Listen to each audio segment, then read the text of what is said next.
Chapter 10, God's Faithfulness. I am really excited to share with you guys about this chapter, solely because it's my story, and I am really excited to share with you the things that God has fulfilled in my life in hopes that it just lights a fire in you to believe again that God can absolutely keep every single promise he has ever made to you, regardless of your situation. So I want to start first with my wedding. When Skylar and I got married, we had decided to keep it simple. We wanted to really focus on each other and not on a huge day. And so when we got married on a beach, and it was just absolutely beautiful. Skylar's grandmother got to marry us, and it was just nothing but sentimental. My dad got to walk me down the aisle, well, the sand aisle.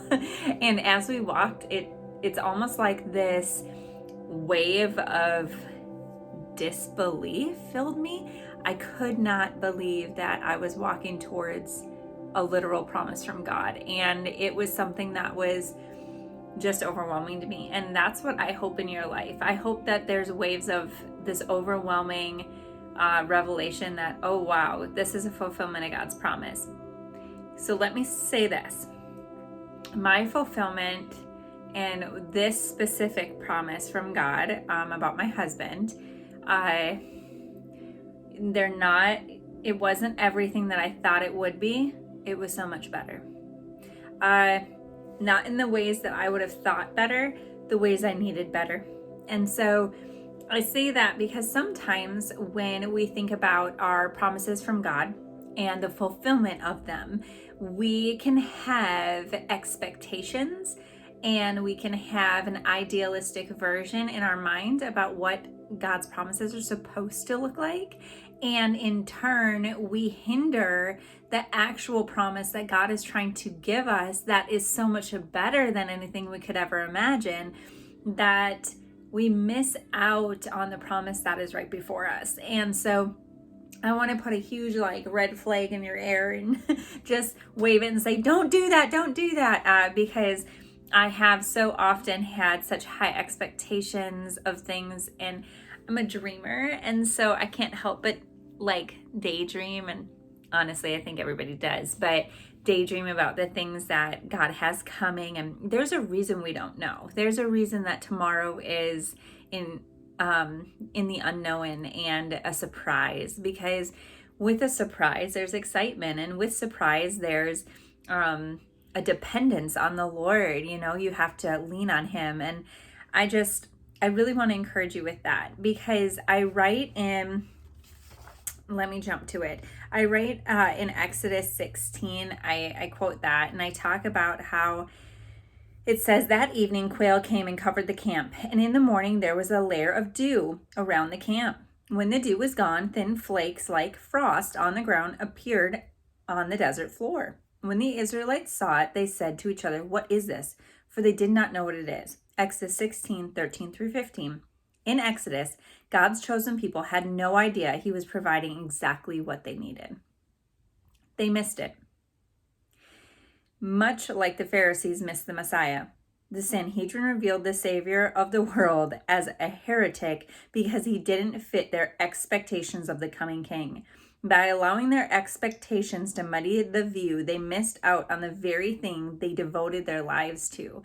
Friends, I just want to encourage you that just because your promise might not look the way that you thought, it does not take away from the fact that it is a fulfilled promise. And sometimes we can focus so much on what we didn't, what it doesn't meet, that we don't realize what it does meet. And it actually changes our focus. And instead of a thankful heart of gratitude, we can tend to focus on what we don't have still, even in the fulfilled promise. So that's something to really watch out for. I write about in mine and Skylar's marriage how just because we walked into the promise of God didn't mean that we were free of hardships or trials. We just now get to face them together with the Lord. And one of those trials came really quickly in our marriage.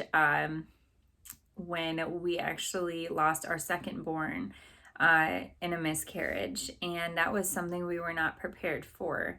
My editor, this is behind the scenes, right? So my editor, when I was writing this chapter, I do not share this part of my life very often because it's hard and I don't wish it on anybody. So if you've gone through it, I'm so sorry. Truly, I'm so sorry. And losing a child is never something that I don't really know if you ever like get over it. You can't, and you can't ever really be the same. However, God is always faithful.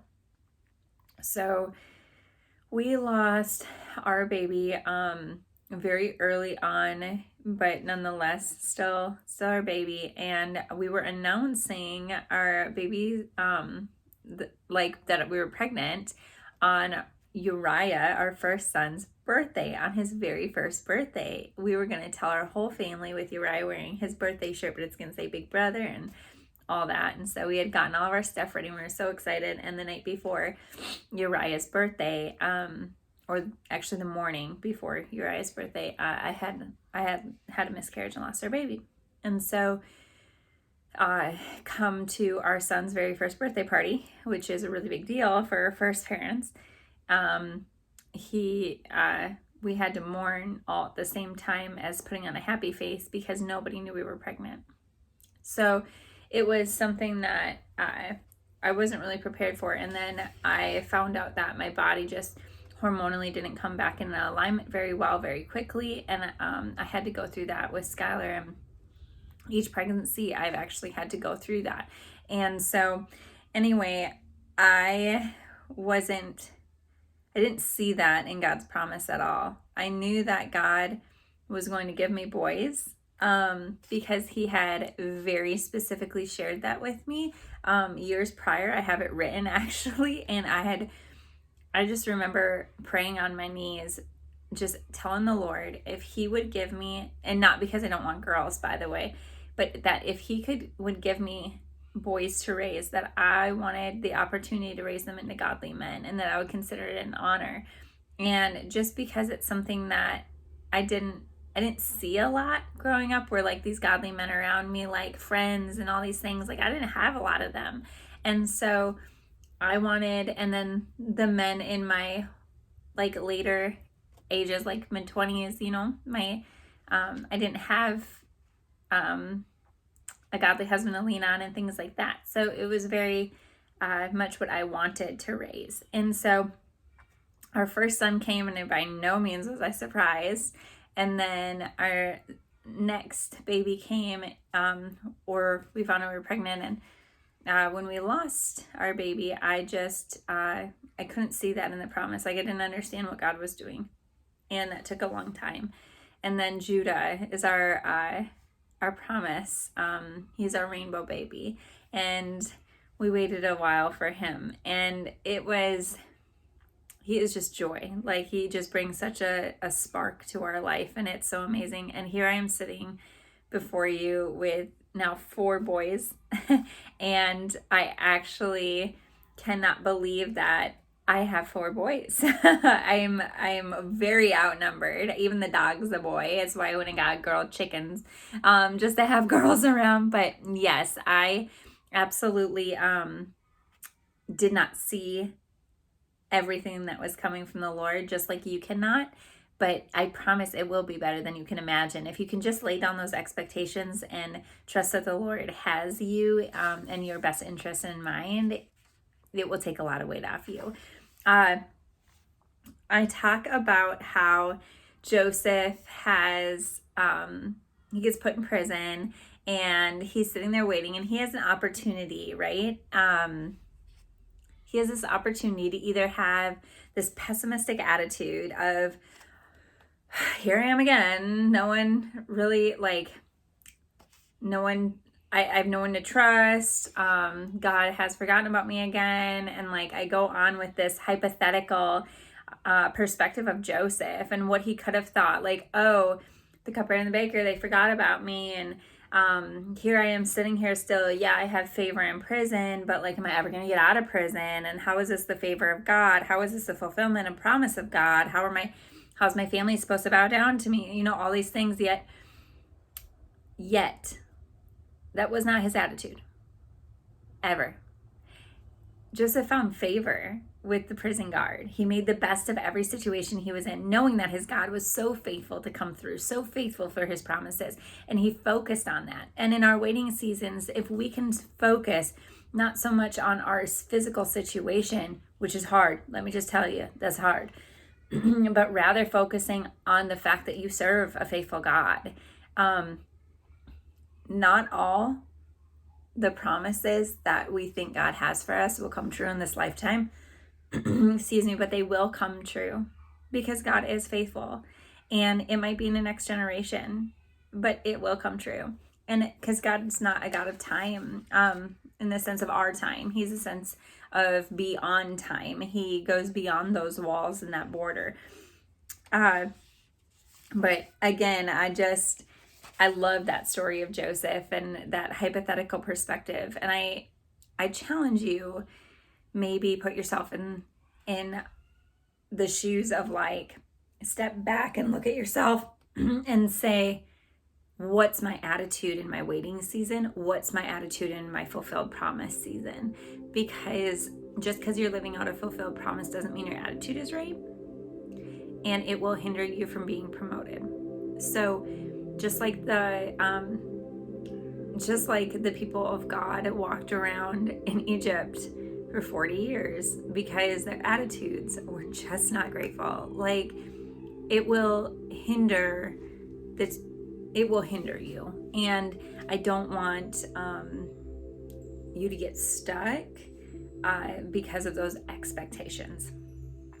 I write in here, he is a God who fulfills. And that's so true. He is a God who fulfills. Let's jump to write it out. What is the promise? This is number 1. What is the promise you are waiting to be fulfilled? And if there's more than one, write it down. 2, do you feel like God has forgotten you? If so, take a moment and be honest with him and write down how you're feeling. 3, what are the promises that God has already fulfilled in your own life? And if you cannot think of any, I am telling you to sit on that, because there are promises that he has already fulfilled. One being that you're alive. You are a promise. Simple. You are a promise given to somebody else. And then find a story in the Bible where God has fulfilled his promise and write down how God was faithful to his people then. When we can take ourselves out of our own situations and focus on the word of God that's alive and active, it will help our perspectives and shifting of our mindset. I was honored to be able to share with you guys pictures of my family in this, and this is just kind of like a tidbit. It was just very important to me because I wanted you to see, I wanted to share with you my promise. And every day is not roses and sunshine with us, and we've gone through a lot, and I know that there's a lot going on in my life with 4 boys, and so every day is not peaches and cream, but every day I choose them, and I see that how they are a fulfillment of God's promise, and that's what I pray for you. So guys, thank you so much for tuning into chapter 10. I can't wait to jump into chapter 11 and share with you what's to come. Thanks.